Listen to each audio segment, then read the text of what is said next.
വെള്ള കളറിൽ അല്ലെങ്കിൽ മഞ്ഞ കളറിലുള്ള വേര് വന്നതിന് ശേഷം ഇവിടെ ഒരു ഫസ്റ്റ് കെട്ട് കൊടുക്കും. അപ്പോൾ ഈ വേര് ഇത് സ്വയം പര്യാപ്തമാകാനുള്ള ഒരു തയ്യാറെടുപ്പിന് വേണ്ടിയാണ് ഇതിനിങ്ങനെ ചെയ്യുന്നത്. ഇതിവിടെ ഈ സെന്ററിൽ കൂടെ ഒരു കെട്ട് കെട്ടുമ്പോൾ ഓവറായിട്ട് ടൈറ്റ് ആവും. എന്ന് പറയുമ്പോൾ മിക്സർ നല്ല ഞെരുങ്ങി തന്നെ വരും. ഇവിടെ നനപ്പ് ഒഴിവാക്കാനായിട്ട് ഈ കവറിൽ തന്നെ അതൊരു ചെറിയൊരു അഡ്ജസ്റ്റ്മെന്റ് ചെയ്യാൻ പറ്റും. ഇവിടുന്ന് ഈ തൊലി നമ്മളിപ്പോൾ ഇവിടുന്ന് റിമൂവ് ചെയ്തു. ആ തൊലി വീണ്ടും വന്ന് അവിടെ വന്ന് മൂടി പോകാതിരിക്കാൻ വേണ്ടി നമ്മളിവിടെ ഇങ്ങനെ ഒരു ചണനൂല് ചുറ്റും.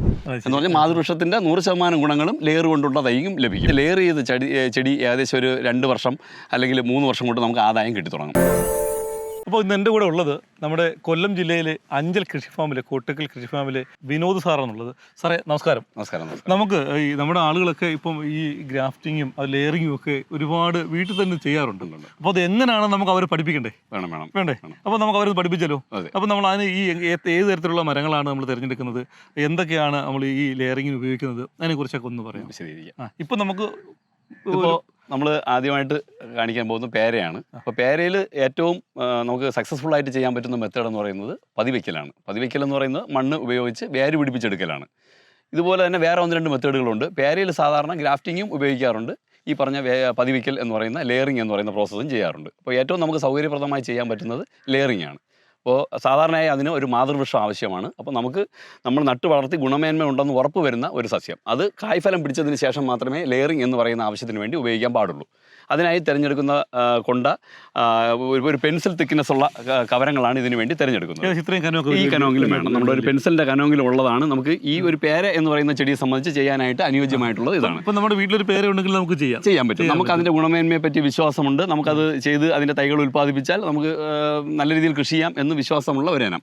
എന്ന് പറഞ്ഞാൽ കീടപ്രതിരോധ ശേഷിയുള്ളതും നല്ല രീതിയിൽ വർഷങ്ങൾ സ്ഥിരമായ ആദായം തരുന്നതുമായ ഒരു ചെടിയാണ് നമ്മൾ അതിനു വേണ്ടി തിരഞ്ഞെടുക്കേണ്ടത്.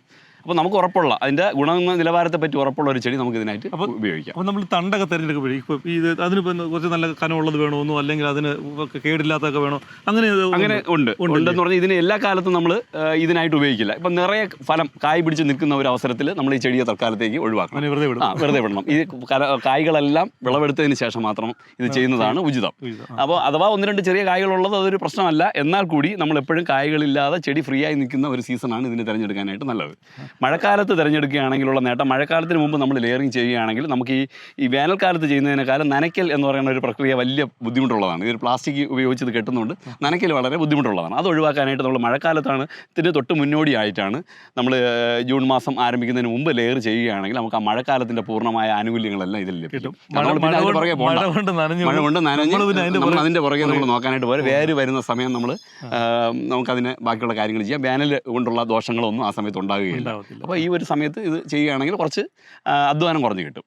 അപ്പോൾ ഇത് പ്രായോഗികമായി ചെയ്യുന്നതിൽ 1-2 കാര്യങ്ങൾ ശ്രദ്ധിക്കാനുള്ളത്, നമ്മൾ ഇതിനെടുക്കുന്നത് നേരത്തെ പറഞ്ഞതുപോലെ പെൻസിൽ തിക്നെസ്സെങ്കിലും ഉള്ള കവരങ്ങളാണ് ഇതിന് നല്ലത്. പിന്നെ ഇളം കൊണ്ട എടുക്കത്തില്ല. ഇപ്പം ഇങ്ങനെ വരുന്ന തിളിര് പോലത്തെ ഭാഗങ്ങളൊന്നും ഇതിന് ഉപയോഗിക്കത്തില്ല. തളിരുള്ളത് ഉപയോഗിക്കത്തില്ല. ഈ തളിരുള്ള കൊണ്ടയാണെങ്കിൽ ആ ചെയ്യുന്ന അത് നമ്മൾ കുറച്ച് ഉറപ്പായ ഭാഗത്ത് മാത്രം ചെയ്യണം. ഇങ്ങനെയൊക്കെയുള്ള 1-2 കാര്യങ്ങൾ മാത്രമേ ഇതിൽ പ്രധാനമായും ശ്രദ്ധിക്കാനുള്ളൂ. പിന്നെ നേരത്തെ സൂചിപ്പിച്ചതുപോലെ കായ്ഫലം നിറഞ്ഞു നിൽക്കുന്ന സമയത്ത് നമ്മൾ ലെയറിങ്ങിനായിട്ട് ഉപയോഗിക്കാറില്ല. ആരും അങ്ങനെ ഉപയോഗിക്കരുത്. ഗുണമേന്മ എന്ന് പറയുന്ന സാധനം നമ്മളത് ഉണ്ടാക്കുന്ന തൈ വേറൊരാളായിരിക്കും നമ്മളെ വിശ്വസിച്ച് വാങ്ങിക്കൊണ്ട് പോകുന്നത്. അപ്പോൾ ഗുണനിലവാരത്തിൽ ഒരു വിട്ടുവീഴ്ചയും പാടില്ല. കൊടുക്കുന്ന സാധനം ഒരാൾ കഷ്ടപ്പെട്ട് നട്ട് വളർത്തുന്നതാണ്. അപ്പോൾ അത് ആദായം കിട്ടുന്ന സമയത്ത് അയാൾക്കൊരു വിഷമം ഉണ്ടാവരുത്. നമുക്ക് ഉറപ്പായിട്ടും കൊടുക്കുന്ന സാധനത്തിൻ്റെ ക്വാളിറ്റി നമ്മൾ ഉറപ്പ് വരുത്തണം. അപ്പോൾ നമ്മുടെ ഈ കോട്ടക്കൽ ഫാമിൻ്റെ കാര്യം പറഞ്ഞാൽ ഇവിടുന്ന് ഒരുപാട് തൈകൾ, ലക്ഷക്കണക്കിന് തൈകൾ ആളുകൾ വാങ്ങിക്കൊണ്ട് പോയിട്ടുണ്ട്. ആരും ഇവിടെ വന്ന് ഇതുവരെ നിങ്ങളുടെ തൈ മോശമാണെന്ന് പറഞ്ഞ് ഇതുവരെ ഞങ്ങൾ ആരും കേട്ടിട്ടില്ല. അതുകൊണ്ട് തന്നെയാണ് നമ്മളിവിടെ ഇത് സെലക്ട് ചെയ്തത്. അപ്പോൾ നമ്മൾ ഈ ലെയറിങ് ചെയ്യുന്നുണ്ടല്ലോ, എന്താ ശരിക്കുള്ള ഗുണം എന്താ? നമ്മൾ ഈ രീതിയിലുള്ള കാര്യം വിത്ത് ഉപയോഗിച്ച് നമ്മൾ പുതിയ തൈകൾ ഉണ്ടാക്കുന്നതാണ് നമ്മളെ സംബന്ധിച്ച് ഏറ്റവും കൂടുതൽ എളുപ്പമുള്ളത്. പക്ഷേ വിത്ത് ഉപയോഗിച്ച് ഉണ്ടാക്കുമ്പോൾ നമുക്ക് സംഭവിക്കാൻ പോകുന്നത് നമ്മൾ ഉദ്ദേശിക്കുന്ന ചെടിയുടെ അതേ ഗുണനിലവാരം അടുത്ത തലമുറയ്ക്ക് കിട്ടണമെന്ന് നിർബന്ധമില്ല. പിന്നെ രണ്ടാമതൊരു വ്യത്യാസമുള്ളത്, ഇത് നമുക്ക് എന്തായാലും ഒരു 2 വർഷത്തിനുള്ളിൽ ഇതിൽ കായ്ഫലം പിടിച്ചു തുടങ്ങും. പക്ഷേ വിത്ത് ഇട്ടത് 2 വർഷത്തിലാവും. 2 വർഷത്തിലല്ല, കവറിൽ വെച്ച് തന്നെ ചിലപ്പോൾ ആദ്യ കാലങ്ങളിൽ കായ്ഫലം കിട്ടി തുടങ്ങും. പക്ഷേ നമ്മൾ അപ്പോൾ അത് പ്രോത്സാഹിപ്പിക്കില്ല. കാര്യം ചെടിയുടെ ആരോഗ്യത്തെ അത് ബാധിക്കും. വളരെ കുഞ്ഞു പ്രായത്തിൽ അത് കായ്ക്കാനായിട്ടുള്ളൊരു അവസരം കൊടുത്താൽ അതിൻ്റെ ആരോഗ്യത്തെ അത് ബാധിക്കും. അപ്പോൾ അതുകൊണ്ട് 2 വർഷമെങ്കിലും മിനിമം 2 വർഷം മുതൽ 3 വർഷം ചെടികളാണ് കായ്ക്കാനായിട്ട് നമ്മൾ അവസരം കൊടുക്കാറുള്ളത്. അതുവരെ വരുന്ന കായ്കൾ അടർത്തി കളയും. അപ്പോൾ ഇത് കൊണ്ടുള്ള ഒന്നാമത്തെ നേട്ടം എന്ന് പറയുന്നത്, ഈ മാതൃവൃക്ഷം എങ്ങനെയാണോ അതിൻ്റെ ഒറിജിനൽ തന്നെ ആയിരിക്കും, 100% ഒറിജിനൽ തന്നെ ആയിരിക്കും നമ്മൾ ഈ ലെയറിങ്ങിൽ കൂടെ ഉൽപ്പാദിപ്പിക്കുന്ന തൈയും. എന്ന് പറഞ്ഞാൽ മാതൃവൃക്ഷത്തിൻ്റെ 100% ഗുണങ്ങളും ലെയർ കൊണ്ടുള്ള തൈയും ലഭിക്കും. രണ്ടാമതൊരു കാര്യം, ഇത് ഏറെ നേരത്തെ കായ്ക്കുന്നത്. നമ്മളൊരു വിത്തിട്ട് ഒരു ചെടി നമുക്ക് അതിൻ്റെ ചിലപ്പോൾ ഒരു 3-4 വർഷം കഴിഞ്ഞേ കായ്ക്കത്തുള്ളൂ. പക്ഷേ അതേ സമയത്ത് ലെയർ ചെയ്ത് ചെടി ഏകദേശം ഒരു 2 വർഷം അല്ലെങ്കിൽ 3 വർഷം കൊണ്ട് നമുക്ക് ആദായം കിട്ടി തുടങ്ങും. ഇത് രണ്ടുമാണ് പ്രധാനം. പിന്നെ ഇപ്പോഴത്തെ സ്ഥലപരിമിതി എല്ലാവർക്കും ഇപ്പോൾ ഉള്ളൊരു വലിയ വിഷയമാണ്. നമുക്ക് 1, 2, 5 സെൻറ്റൊക്കെ ഉണ്ടാവുകയുള്ളൂ. അപ്പോൾ മട്ടുപ്പാവിൽ കൃഷി ചെയ്യാം. അങ്ങനെയുള്ള കാര്യങ്ങൾക്കെല്ലാം ഈ ലെയർ ചെടിച്ചട്ടിയിൽ വേണമെങ്കിലും വളർത്താം. അത് നമുക്ക് ഇതല്ല, ഈ പറഞ്ഞ ലെയർ ചെടികൾക്കെല്ലാം ഒരു മിനിമം വലിപ്പമേ ഉള്ളൂ. അതുമല്ല ഒരു ചെറിയ ഹൈറ്റ് കുറഞ്ഞ് പന്തലിച്ച് നിൽക്കുന്ന ഒരു ഷേപ്പ് എന്ന് പറയുന്നത് നമ്മൾ എപ്പോഴും പറയാറുണ്ട്, കാലം കൂടെ ഉയർത്തി വെച്ച ആ ഒരു രൂപത്തിലായിരിക്കും ഈ ചെടിയുടെ ഒരു ഷേപ്പ്. അപ്പോൾ വളരെ പ്രൂൺ ചെയ്ത് ഒതുക്കി വളർത്താനും തുടക്കത്തിലെ ശിഖരങ്ങൾ ഉണ്ടാകുന്നതെല്ലാം ഈ ലെയർ ചെയ്ത്. അതുപോലെ തന്നെ ഇതിന് ചില ഡിസഡ്വാൻറ്റേജും ഉണ്ട്. അത് ഒന്നാമത്തെ കാര്യം, ഇതിന് തായ്വേർ എന്ന് പറയുന്ന സംഭവം ഉണ്ടാവില്ല. അത് വിത്തിട്ട ചെടിക്ക് മാത്രമേ തായ്വേർ ഉണ്ടാവുള്ളൂ. അപ്പോൾ അത്രയും കാറ്റ് ശല്യമുള്ള ഒരു ഏരിയ അല്ലെങ്കിൽ വേനൽ ബാധിക്കുന്ന ഒരു ഏരിയ അങ്ങനെയൊക്കെയുള്ള സ്ഥലങ്ങളിൽ ഒരു പക്ഷേ നമ്മുടെ നാടൻ അല്ലെങ്കിൽ നമ്മൾ വിത്തിട്ട് നിന്ന് ഉൽപ്പാദിപ്പിച്ച ചെടിയോളം തന്നെ ഈ ലെയർ ചെടികൾ വിജയിക്കത്തില്ല. വേനൽക്കാലം ഇതിന് വലിയൊരു ബുദ്ധിമുട്ടാണ്. കാര്യം അതിൻ്റെ തായ്വേരില്ല. അത് കഴിഞ്ഞ് വേരുപടലം നമ്മുടെ വിത്തിൽ നിന്ന് ഉൽപ്പാദിപ്പിക്കുന്ന ചെടിയോളം കരുത്തുള്ള വേരുപടലം പോകത്തില്ല. ഇതിപ്പോൾ നമ്മൾ ഈ മണ്ണിൽ വെച്ചാലും അത് ഒരു മിനിമം അതിൻ്റെതായ കുറച്ച് പോരായ്മകളുണ്ട്. പക്ഷേ നേട്ടങ്ങളാണ് കൂടുതൽ, കോട്ടങ്ങളെക്കാൾ കൂടുതൽ നേട്ടങ്ങളാണ് ഇതിനുള്ളത്. അപ്പോൾ തായ്വേരില്ല എന്നുള്ളതാണ് ഒന്നാമത്തെ പ്രശ്നം. രണ്ടാമത് ഈ വേനലിനെ പ്രതിരോധിക്കാനുള്ള കഴിവ് മറ്റതിനെ അപേക്ഷിച്ച് ഇതിന് തായ്വേരില്ലെങ്കിലും ഇത് മാക്സിമം നമുക്ക് വിളവും കിട്ടും. അതിനുള്ളൊരു കെയറും കൂടെ വേനൽക്കാലത്ത് കൊടുക്കേണ്ടി വരും എന്നുള്ളൊരു പ്രശ്നം മാത്രമേ ഉള്ളൂ. പിന്നെ ഹൈറ്റ് കുറഞ്ഞ് തന്നെ വിളവെടുക്കാൻ പറ്റും. പിന്നെ ഏറ്റവും വലിയ അതിന്റെ പ്ലസ് പോയിന്റ് എന്ന് പറഞ്ഞാൽ മാതൃവൃക്ഷത്തിന്റെ അതേ ഗുണനിലവാരമുള്ള സാധനങ്ങൾ നമുക്ക് ഉൽപ്പാദിപ്പിക്കാൻ പറ്റും. മറ്റേ നമ്മളൊരു ആ പേരകളൊക്കെ ആണെങ്കിൽ അത് തന്നെ കിട്ടും. നമുക്ക് 100% വിശ്വാസത്തോടുകൂടി നടാം. മറ്റേ നമ്മൾ നട്ടിട്ട് കായ്ഫലം കിട്ടുന്നത് വരെ നമ്മളിങ്ങനെ ഒരു സംശയം തന്നെ എന്തെങ്കിലും പറ്റിയതാണോ എന്നൊരു അവസ്ഥ ഉണ്ടാവും. അല്ലേട്ടാ, അപ്പോൾ നമുക്ക് ഈ കമ്പൊക്കെ ചെയ്താലോ? എനിക്കതൊന്ന് ചെയ്ത് കാണിരോ?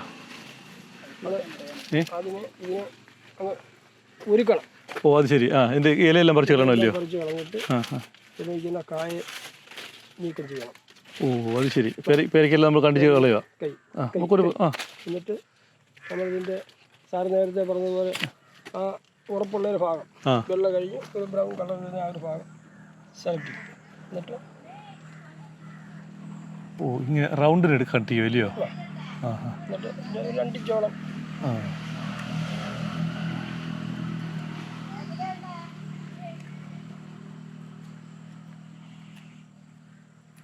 നമ്മൾ ഇതിന്റെ തൊലി കംപ്ലീറ്റ് പൂർണ്ണമായിട്ട് നീക്കം ചെയ്യുക.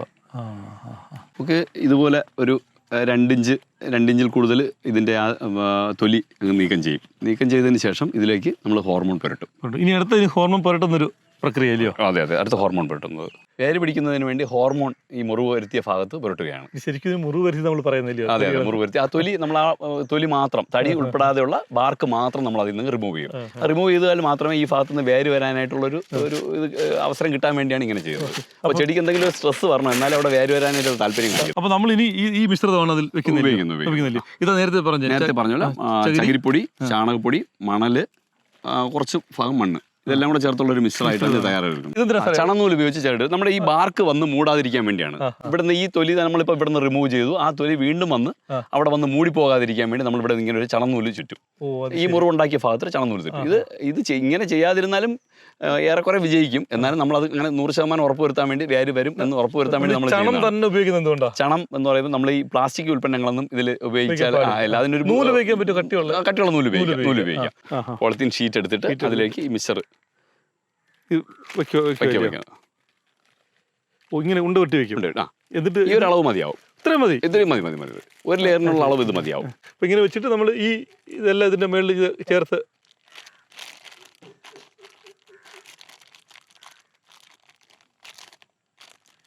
നമ്മൾ ഈ 2 ഭാഗവും കിട്ടുമല്ലേ? ഇപ്പൊ നമ്മള് ചേച്ചി ചണം എന്ത് ഇത് ഒരാളിനെ പിടിക്കൊന്നും വേണ്ട, ഒറ്റയ്ക്ക് തന്നെ ചെയ്യാം. അത് എക്സ്പീരിയൻസ് ആണ് അത്. അപ്പോൾ ഇതിങ്ങനെ നമ്മളത് അടിഭാഗവും ഇത് വെള്ളം ഇറങ്ങാൻ ചാൻസ് ഉണ്ടോ? വെള്ളം ഇറങ്ങാനായിട്ടൊരു അവസരം നമുക്ക് കൊടുക്കണം. നമ്മൾ നനപ്പ് ഒഴിവാക്കാനായിട്ട് ഈ കവറിൽ തന്നെ അതൊരു ചെറിയൊരു അഡ്ജസ്റ്റ്മെന്റ് ചെയ്യാൻ പറ്റും. ശരിക്കും പറയാൻ നല്ല ഈ തളിരില അങ്ങോട്ട് വന്നിട്ട് ശരി കട്ടിയായി വരുന്ന ഭാഗമാണ് നമ്മൾ ബ്രൗൺ ആയിട്ടുള്ള ഭാഗം. ഇത് നമ്മൾ ഈ തെളിര് ഭാഗത്ത് ബുദ്ധിമുട്ടാണ്. അത് 2 രീതിയിലുണ്ട്. അവിടെ ചൊടിഞ്ഞു പോകാൻ ചാൻസ് ഉണ്ട്, വേര് വരാനും ചാൻസ് ഈ ബ്രൗൺ ആയ ഭാഗത്ത്, ഈ തുടങ്ങുന്ന ഭാഗം. അപ്പോൾ ഇതാകുമ്പോൾ ഇത് ഈ ലെയറിന്റെ പ്രോസസ്സ് കംപ്ലീറ്റ് ആവാൻ 60 മുതൽ 80 ദിവസം 70 ദിവസത്തിനുള്ളിലെ വേര് വന്ന് കഴിയുള്ളൂ. അപ്പോൾ അതുവരെ ഇതിന് വീണ്ടും വളർച്ചയുണ്ട്. ഇത് ഇത് വളരും. അപ്പോൾ എല്ലാം കൂടെ ആകുമ്പോൾ ചെടി കുറച്ച് ഓവർ ലെങ്ത് ആയി. അപ്പോൾ നമ്മൾ ഈ ഭാഗം ഇങ്ങനെ ഒന്ന് ചെറിയ രീതിയിൽ ഓപ്പൺ ആക്കി വെക്കുന്നതുകൊണ്ട് ഇവിടെ നിന്ന് വരുന്ന മഴവെള്ളം എല്ലാം കറക്റ്റ് ഇതുവഴി കുറച്ച് ആവശ്യത്തിന് ചെല്ലും. അധികം ഉണ്ടെങ്കിൽ ഇതുവഴി പുറത്തു പോവുകയും ചെയ്യും. പക്ഷേ ഈ കവർ ഇങ്ങനെ കെട്ടി വെച്ചത് ഉരുണ്ട് പോകാത്ത രീതിയിൽ എന്ന് പറയുന്നത് ഇത് നല്ല ടൈറ്റ് ആയിരിക്കണം. ഇതിപ്പോൾ ടൈറ്റ് ആയിട്ട് കെട്ടിയിട്ടുള്ളതാണ്. ഇതിവിടെ ഈ സെന്ററിൽ കൂടെ ഒരു കെട്ട് കെട്ടുമ്പോൾ ഓവറായിട്ട് ടൈറ്റ് ആവും. എന്ന് പറയുമ്പോൾ മിക്സർ നല്ല ഞെരുങ്ങി തന്നെ വരും. അതല്ല ലൂസായതിനേക്കാളും ഇത് ഞെരുങ്ങിയിരിക്കുന്നതാണ് വേര് വരാനായിട്ട് അനുയോജ്യം. ഇനിയിപ്പോൾ ഇതൊരു 35 ദിവസം 40 ദിവസം ആകുമ്പോൾ ഇതിനകത്ത് വേരുകൾ കണ്ടു തുടങ്ങും. 40 ദിവസം വേര് കണ്ടു തുടങ്ങിയുള്ളൂ. പക്ഷേ ആ വേരുകൾ വെള്ള കളറായിരിക്കും. അത് ഓരോ കാലാവസ്ഥയ്ക്ക് അനുസരിച്ച് ചെറിയ ചെറിയ വ്യത്യാസങ്ങൾ വരും. ചിലപ്പോൾ 60 ദിവസമൊക്കെ എടുക്കും. ആ സമയത്ത് ഈ വേര് പൊട്ടി വെളിയിൽ വന്ന് ഇത് വെള്ള കളറിൽ വേര് വന്ന് ആ വേര് ഒരു ഏകദേശം ഈ ബ്രൗൺ കളറിന്റെ അവസ്ഥയിലോട്ട് പോകും. അപ്പോഴും നമ്മൾ ഒറ്റ പ്രാവശ്യമായിട്ട് കട്ട് ചെയ്യത്തില്ല. ഇവിടെ ഒരു ചെറിയൊരു ഫസ്റ്റ് കട്ട് എന്ന് പറഞ്ഞിട്ട് ചെറിയൊരു കട്ട് കൊടുക്കും. അത് കഴിഞ്ഞ് അടുത്ത ഒരു കട്ടോട് കൂടി റിമൂവ് ചെയ്യും. അപ്പോൾ വേര് കുറവാണെങ്കിൽ നമ്മൾ 2 പ്രാവശ്യം ഈ പ്രോസസ്സ് ചെയ്യും. ലെയർ ചെയ്ത് കഴിഞ്ഞ ഒരു 60 ദിവസത്തിൽ കൂടുതലായ പ്ലാന്റ് ആണ്. ഈ മഞ്ഞ പോലെ വേര് വന്നു തുടങ്ങി. ഈ ഭാഗത്തെല്ലാം വേര് വന്നു തുടങ്ങി. അപ്പോൾ ഇതിനെ ഇനി നമ്മൾ 2 ഘട്ടങ്ങളായിട്ട് ഇതിനെ സെപ്പറേറ്റ് ചെയ്തെടുക്കും. ഇതൊരു ഫസ്റ്റ് ഘട്ടം എന്ന് പറഞ്ഞിട്ട് നമ്മൾ ആദ്യം കൊടുക്കുന്ന ഇങ്ങനെ ഒരു ചെറിയൊരു മുറിവ് കൊടുക്കുമ്പോൾ ഈ വേര് കൂടുതൽ സ്പ്രെഡ് ആവാനും സഹായിക്കും. ഇത് ഒരു ചെയ്തിട്ട് ഒരു 15 ദിവസം നമ്മൾ വെയിറ്റ് ചെയ്യും. അപ്പോൾ ഈ വേര് ഇത് സ്വയം പര്യാപ്തമാകാനുള്ള ഒരു തയ്യാറെടുപ്പിന് വേണ്ടിയാണ് ഇതിനിങ്ങനെ ചെയ്യുന്നത്. അത് കഴിഞ്ഞിട്ട് 15 ദിവസം കഴിഞ്ഞ് മാത്രമേ ഇത് നമ്മൾ സെപ്പറേറ്റ് ചെയ്ത് എടുക്കുള്ളൂ. ശരിക്കും പറഞ്ഞാൽ ഇതിനെ കട്ട് ചെയ്ത ഒരു മുറിവ് പോലെ പകുതി കട്ട് ഉണ്ട് അല്ലേ? ഉണ്ട്. അപ്പോൾ ഇതിനകത്തോട് ഇനി ഈ വേര് കൂടുതൽ പടർന്ന് ഇറങ്ങാനുള്ള അപ്പോൾ ഈ ചെടിക്ക് ഇനിയിപ്പോൾ വേറെ എന്തെങ്കിലും സ്വന്തമായി നിലനിൽപ്പ് കണ്ടുപിടിക്കണം എന്നൊരു തോന്നൽ ഉണ്ടാക്കാൻ വേണ്ടിയുള്ള ഒരു ഈ വേര് പടം ഞാൻ ഇനി സ്വന്തമായിട്ട് തറയിൽ നിന്ന് ആഹാരം എടുക്കണം, എനിക്ക് മാതൃവൃക്ഷത്തിൽ നിന്നുള്ള ആഹാരങ്ങളൊന്നും ഇനി ലഭിക്കത്തില്ല എന്നൊരു സൂചന കൊടുക്കാൻ വേണ്ടി നമ്മൾ ചെയ്യുന്നതാണ്. ഇത് കഴിയുമ്പോൾ ഇവിടുന്ന് ഫുഡിന്റെ സപ്ലൈ കുറയുമ്പോൾ ആ വേരുകൾ കുറച്ചൊന്ന് ഉത്തേജിപ്പിക്കും. അപ്പോൾ അത് നമുക്ക് ഉപകാരപ്പെടും. അടുത്ത ഒരു ഘട്ടത്തോടുകൂടി നമ്മൾ വേരെല്ലാം നല്ല എസ്റ്റാബ്ലിഷ് ആയെന്ന് തോന്നിക്കഴിഞ്ഞാൽ ഇപ്പർ സൈഡും കൂടി ഒരു 10 ദിവസം അല്ലെങ്കിൽ 15 ദിവസത്തിനുള്ളിൽ നമ്മൾ റിമൂവ് ചെയ്ത് ചെടിയെ നമ്മൾ മാറ്റും.